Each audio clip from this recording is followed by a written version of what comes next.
You see? If you don't see, I recommend that you slowly read it. If one truly loves nature, one finds beauty everywhere.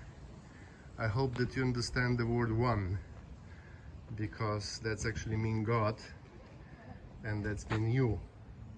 So really, the nature and everything is me and you.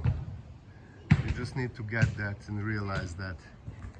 And I love you. One, God, and love.